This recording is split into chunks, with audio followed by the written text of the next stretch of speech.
తెలంగాణ రాష్ట్రంలో రజకార్ల రాజ్యం నడుస్తుందని భారతీయ జనతా పార్టీ కేంద్ర రసాయన ఔషధ కొత్త పాత పునరుత్పత్తుల శాఖ సహాయ మంత్రి భగవంత్ కుబా అన్నారు. గురువారం జిల్లా అధ్యక్షులు వీర బ్రహ్మచారి అధ్యక్షతన నిర్వహించిన పత్రికా సమావేశంలో ఆయన పాల్గొన్నారు. ఈ సందర్భంగా వారు మాట్లాడుతూ బీఆర్ఎస్ కాంగ్రెస్ రాజనీతి ఒకటేనని, కుటుంబ అభివృద్ధి వాటి లక్ష్యమని అన్నారు. ప్రజల సంక్షేమం అభివృద్ధి ఏమాత్రం వారికి పట్టదని ఆయన విమర్శించారు. బంగారు తెలంగాణ కాలేదు కానీ ముఖ్యమంత్రి కల్వకుంట్ల చంద్రశేఖరరావు కుటుంబం మాత్రం బంగారు కుటుంబం అయ్యిందని విమర్శించారు. ప్రభుత్వ ఉద్యోగులకు నెల నెల జీతాలు సైతం ఇవ్వటం లేదని విమర్శించారు. అధికారమే లక్ష్యంగా 5 గ్యారెంటీ ఉచిత పథకాల పేరు చెప్పుకొని కాంగ్రెస్ కర్ణాటకలో అధికారంలోకి వచ్చిందన్నారు. 5 నెలలు అయినా వారు ఇచ్చిన 5 గ్యారెంటీ హామీలు నేటికి అమలు చేయడం లేదని అన్నారు. అదే ఫార్ములాను తెలంగాణలో అమలు చేసేందుకు కాంగ్రెస్ ప్రయత్నిస్తుందన్నారు. चुनाव का मुहूर्त तो अभी लग गया है और भारतीय जनता पार्टी पहला देश, नेक्स्ट पार्टी, अंत में स्वयं ऐसा सोच करके राजनीति करती है और इस चुनाव का तैयारी के लिए भारतीय जनता पार्टी हर बूथ में कार्यकर्ताओं का फौज बनी हुई है और चुनाव करने के लिए एक उंगली पर भारतीय जनता पार्टी का कार्यकर्ता खड़ा है। बूथ से लेकर के मंडल तक यानी असेंबली तक सारे हमारा कार्यकर्ता और सारे समिति हर मोर्चा चुनाव का तैयारी में जुटे हुए और भारतीय जनता पार्टी जात का राजनीति नहीं करती, अपीजमेंट का राजनीति नहीं करता। जैसे टीआरएस यानी बीआरएस और कांग्रेस केवल अपीजमेंट पॉलिटिक्स करने के लिए माहिर है और तेलंगाना का जनता को हमको रजाकारों से यानी देश को आजाद होने के बाद करीब 13 महीना इस निजाम स्टेट रजाकारों से त्रस्त था और हमको आजाद मिलने के लिए 13 महीना केवल इंतजार ही नहीं बल्कि रजाकारों का अन्याय से हमने त्रस्त भी हो गए। कई माता बहनों बच्चों का बर्बराते से जान भी गंवाना पड़ा। फिर से एक बार बीआरएस और कांग्रेस की राजनीति हम लोग अभी देख रहे हैं। फिर से एक बार हमको रजाकारों का याद दिला रहा है। दोनों पार्टी केवल जनता की पैसों से सिर्फ और सिर्फ मुसलमानों को खुश करने का कार्यक्रम बनाना और उनका वोट हासिल करके सत्ता में आके लूटने के लिए और बहुसंख्यक लोगों का हित किनारा करते हुए हमने देखा है। आज जो तेलंगाना में चल रहा है, बीआरएस और कांग्रेस फैमिली पॉलिटिक्स, यानी family priority is most important for them, appeasement politics करना, और पूरा बीआरएस तो पिछला 10 साल से परिवारवाद और भ्रष्टाचार, जो तेलंगाना राष्ट्र बनाने के लिए लाखों लोग, विशेष करके युवा लोग, जान गंवा दिया बंगारू तेलंगाना बनाने के लिए। लेकिन तेलंगाना तो बंगारू बना नहीं है, सिर्फ केसीआर का परिवार बंगारू बन गया। और योजना उनका देखिए, आज तेलंगाना राज्य का कर्ज केवल 3.5 करोड़ की जनता की राज्य है। 7 लाख करोड़ रुपया का कर्ज इस राज्य में। इतना कर्ज होने के बावजूद भी समय पर सरकारी नौकरियों को सैलरी नहीं मिलती आज के दिन में। इतना अर्थव्यवस्था राज्य का खराब हो चुका है। और इतना ही नहीं, इस सरकार जो वायदा किया था,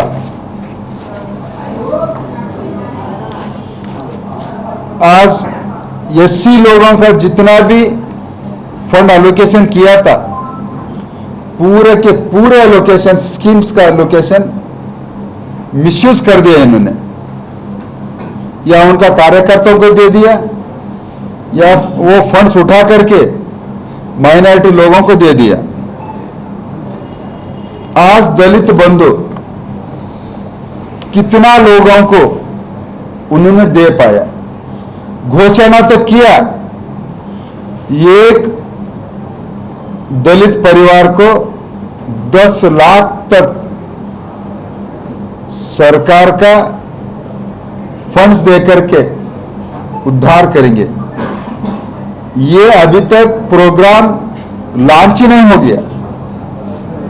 ये सरासर दलित लोगों को धोखा देना और गुमराह करना और दिशा भूल करके वोट लेने का स्कीम समझा है केसीआर साहब ने। तो दलितों से मैं विनती करता हूं, और वो पार्टी में जितने भी दलित लीडर्स हैं, आप इसका हकीकत, आप दलित समाज के बीच में जाकर के बोलना कि 10 साल से सत्ता में रहते हुए दलित बंधु आपने स्कीम तो घोषणा किया, लेकिन अब तक 10 लोगों को भी उसका लाभ नहीं मिल पाया। अब तो चुनाव लग गया, अब तो दे नहीं सकता। तो सिर्फ चुनाव का जुमला है ये केसीआर की। इसके साथ में 10 साल से डबल बेडरूम का घर गरीबों को देता हूं। तो मैं तेलंगाना के गरीब लोगों से मैं पूछना चाहता हूं कि कितना लोगों को डबल बेडरूम का घर दिया है। अभी तक एक भी घर डबल बेडरूम का नहीं दिया है। ये जुमलेबाज केसीआर की सरकार है। इतना ही नहीं, 10 साल से बोल रहे हर परिवार से एक युवा को मैं सरकारी नौकरी दूंगा। सरकारी नौकरी हर घर से अभी तक नहीं दिया है। फ्री एजुकेशन केजी से लेकर के पीजी तक ये सरकार नहीं दिया है। और सबसे बड़ा दुर्भाग्य, जो मेहनत करके छात्र लोग साल भर मेहनत करते हैं, जब एग्जाम को जाते हैं लिखने के लिए, एग्जाम पेपर लीक हो जाता है।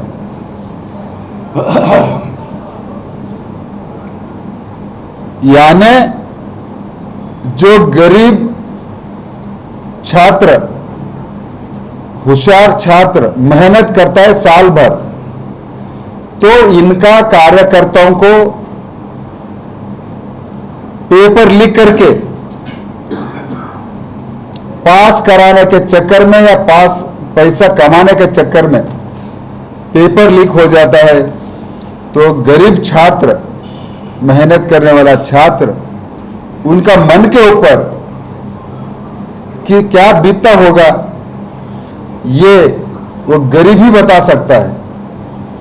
इसका बद्दुआ ये आने वाला चुनाव में केसीआर का परिवार और उसका पार्टी को, सभी कैंडिडेट्स को लग जाएगा। मैं बोल रहा हूं सभी को इसका बद्दुआ,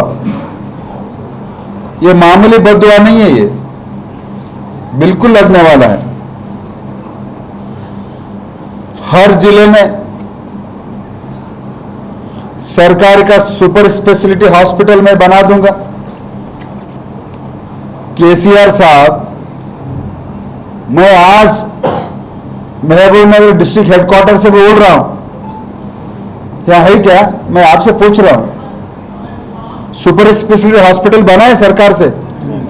मैं आपसे पूछ रहा हूं, मैं माध्यम के मित्रों से पूछ रहा हूं, तो उनसे पूछ लेना अभी हर जिले में जो भी कैंडिडेट आता है, केसीआर जिस जिले में भी आता है, उनका मंत्री जिस जिले में भी आता है, भैया डिस्ट्रिक्ट के हेडक्वार्टर में आपने बोला था कि सुपर स्पेशलिटी हॉस्पिटल में बना दूंगा, इस क्षेत्र के कहां पर बना है हमको दिखा, हम देख रहे हैं 10 साल से, बोलना उसको छोड़ना नहीं है।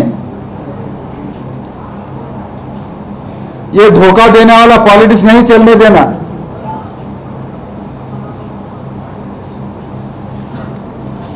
और यहां का मिनिस्टर्स तो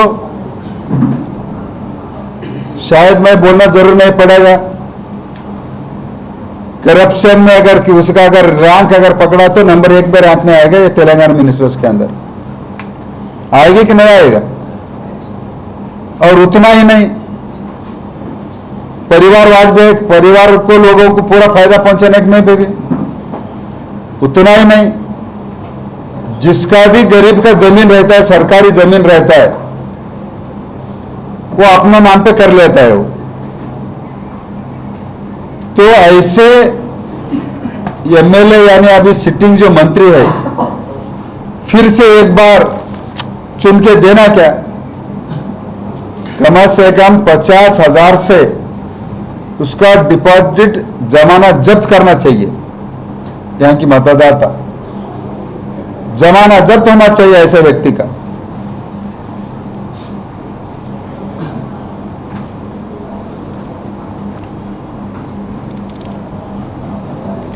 और इस भाग के लाभ के लिए पालमुरा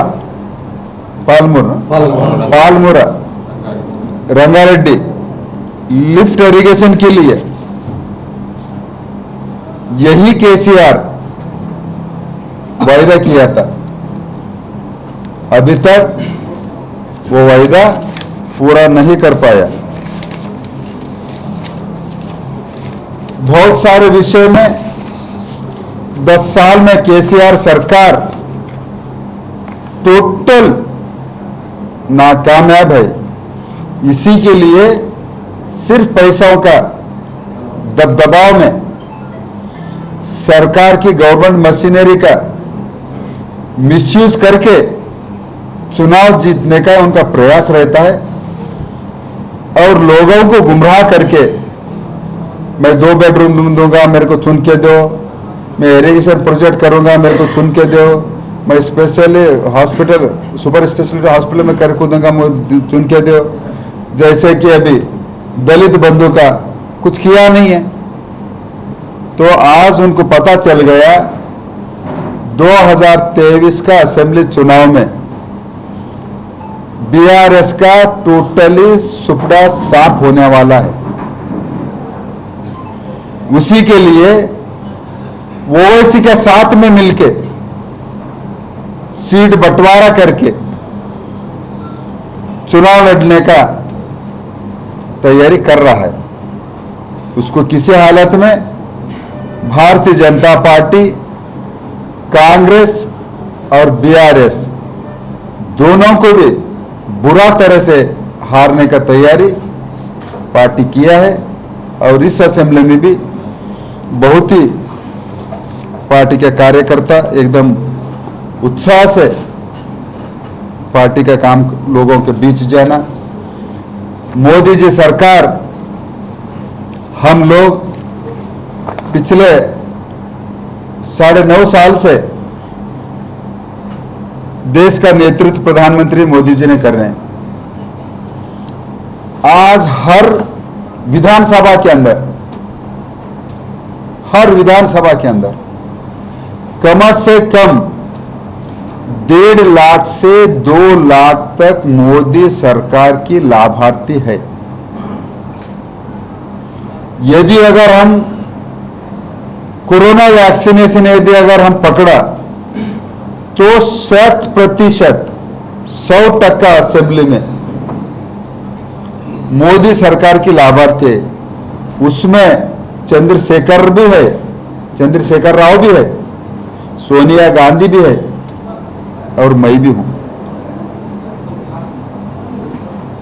यानी इतना बड़ा पैमाने पर लाभ देने वाला सरकार हिंदुस्तान का 75 साल का आजादी का इतिहास में कोई सरकार नहीं था। मान लो एक मैं उदाहरण देता हूं, कम से कम ये विधानसभा के अंदर 2 लाख लोग प्रधानमंत्री गरीब कल्याण अन्न योजना के तहत हर महीना मुफ्त में फ्री राशन लेते हैं। और ये विधानसभा में कम से कम प्रधानमंत्री उज्ज्वल योजना के तहत 50 लाख गरीब महिला उसका लाभ लिया हुआ है। कम से कम 50,000, हाँ 50,000। और कम से कम 50,000 शौचालय महिला का 50,000 गरीब महिलाओं के घर में बनी हुई है। और भारत सरकार के यहाँ पर प्रधानमंत्री सम्मान निधि लागू है। प्रधानमंत्री सम्मान निधि के तहत कम से कम 60,000 से ज्यादा किसान सालाना 6,000 रुपया का लाभ ले रहा है। और प्रधानमंत्री आवास योजना के तहत ग्रामीण और शहरी दोनों मिलाकर के कम से कम एक विधानसभा क्षेत्र में 20,000 से ज्यादा लाभार्थी हुए हैं। और मातृवंदना एक विधानसभा क्षेत्र के अंदर 25,000 से ज्यादा, मैं कम से कम फिगर बोल रहा हूं, 25,000 से ज्यादा मातृवंदना गरीब गर्भवती महिला को 5,000 रुपया गर्भवती समय पर उनको मिला है। ऐसे अनेक योजना और उसके साथ में नेशनल हाईवे, प्रधानमंत्री ग्राम सड़क योजना, सीआरएफ के तहत रोड का उन्नतीकरण, रेलवे, एयरवेज, हेल्थ सेक्टर में वेल इंफ्रास्ट्रक्चर के वेलनेस सेंटर, हर विधानसभा के अंदर कम से कम 40 से 50 वेलनेस सेंटर आज भारत सरकार के खुला हुआ है। एजुकेशन सेक्टर में उसका इंफ्रास्ट्रक्चर स्ट्रेंथनिंग करना, हम मोदी सरकार की लाभार्थियों का और इंफ्रास्ट्रक्चर डेवलपमेंट किया मुद्दा लेकर के, और सबसे अहम राष्ट्र का सुरक्षा और राष्ट्र के हर नागरिक का आर्थिक रूप से, सामाजिक रूप से, शैक्षणिक रूप से सशक्त बनाना मोदी सरकार बनाया है। इसी के लिए पिछले 9 साल में करीब सबसे गरीब जो परिवार था, संख्या था 13.5 करोड़ जनता सबसे गरीबी रेखा से ऊपर उठ के अब उठा है। दुनिया के अंदर इतना कम समय में इतना बड़ा संख्या गरीबी से रेखा उठाने का काम यदि अगर ये किया है, उसका श्रेय किसको जाता है तो आदरणीय प्रधानमंत्री नरेंद्र मोदी को जाता है भाइयों। इसके लिए, और इतना ही नहीं, पिछले हफ्ते तेलंगाना के लिए सम्मक्का सारक्का आदिवासियों का एक यूनिवर्सिटी का स्थापना का भारत सरकार यानी मोदी सरकार मंजूरी दिया है। और तेलंगाना टर्मरिक का उत्पादन ज्यादा करते हैं, तो टर्मरिक उत्पादन करने वालों को जो किसान है उनका वैल्यू एडिशन का होना और किसान का आमदनी ज्यादा मिलना, इसी के लिए टर्मरिक बोर्ड का फॉर्मेशन भी उसको अनुमति दिया है। और यहाँ की लोग विशेष करके इस भाग का कृष्णा वाटर का वाटर शेयरिंग जो था उसके लिए भी कृष्णा ट्रिब्यूनल फॉर्मेशन किया है। बंधु, हम चुनाव पूरा तैयारी के साथ हम लड़ने जा रहे हैं। हमारा कैडर पूरा तैयारी से चुनाव में अभी बूथ बूथ तक, घर घर तक प्रचार के लिए उतारा है। तो 10 साल की केसीआर यानी बीआरएस सरकार को जनता से मैं अपील करता हूं, उखाड़ के फेंकना है।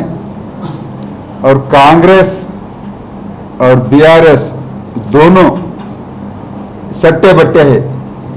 कांग्रेस कोई उससे हटके नहीं है, उनका भी सरकार कोई भी राज्य में है तो इतना ही करप्शन, इतना ही अब्यूजमेंट पॉलिटिक्स, इतना ही परिवारवाद, और उस राज्य का अर्थव्यवस्था कंप्लीटली वॉश आउट कर देते हैं वो लोग। और कांग्रेस तो नया नया गारंटी लेकर के आ रहा है, कर्नाटक में गारंटी दे रहा है, अभी करंट नहीं है, वहां पर सैलरी नहीं मिल पा रहा है, 5 महीना हो गया, 136 लोग जीत गया, एक भी मुख्यमंत्री से लेकर के उनका एक भी एमएलए एक डेवलपमेंटल काम का उद्घाटन नहीं किया अभी तक। सिर्फ और सिर्फ लोकसभा चुनाव के लिए जैसा चंद्रशेखर राव दलित बंधु का स्कीम खाली घोषणा रहा, कुछ नहीं करा। कांग्रेस भी वही ड्रामा करने के लिए निकला है। ये दोनों पार्टी सट्टे बट्टे, एक ही कॉइन के 2 पहलू है। तो कृपा करके इनका इतिहास दे करके इनको उखाड़ के देना। और भारतीय जनता पार्टी पिछला 9.5 साल से नरेंद्र मोदी जी जो सरकार, करप्शन फ्री सरकार, ट्रांसपेरेंसी एडमिनिस्ट्रेशन और अपीजमेंट फ्री सरकार दिया है। इसी के कारण एक असेंबली में 2 लाख से ज्यादा लाभार्थी है। एक बार मौका भारतीय जनता पार्टी को दे दीजिए। और खास करके डबल इंजन यानी केंद्र में भी भारतीय जनता पार्टी का सरकार और तेलंगाना में भी भारतीय जनता पार्टी का सरकार रहा, तो जितना 10 साल में केसीआर ने इस राज्य को डेवलपमेंट को जो पिछड़ा कर दिया, हमको मौका दीजिए, हम करके देंगे। और महबूब नगर असेंबली के लोग भी भारतीय जनता पार्टी का हमारा प्रत्याशी जो भी बनेगा उनको प्रचंड बहुमत से जीत के देने के लिए मैं विनती करता हूं। और मैं लगातार चुनाव तक मेरा प्रवास रहेगी और आपके साथ लगातार मेरा संवाद भी रहता रहेगा। भाई धन्यवाद।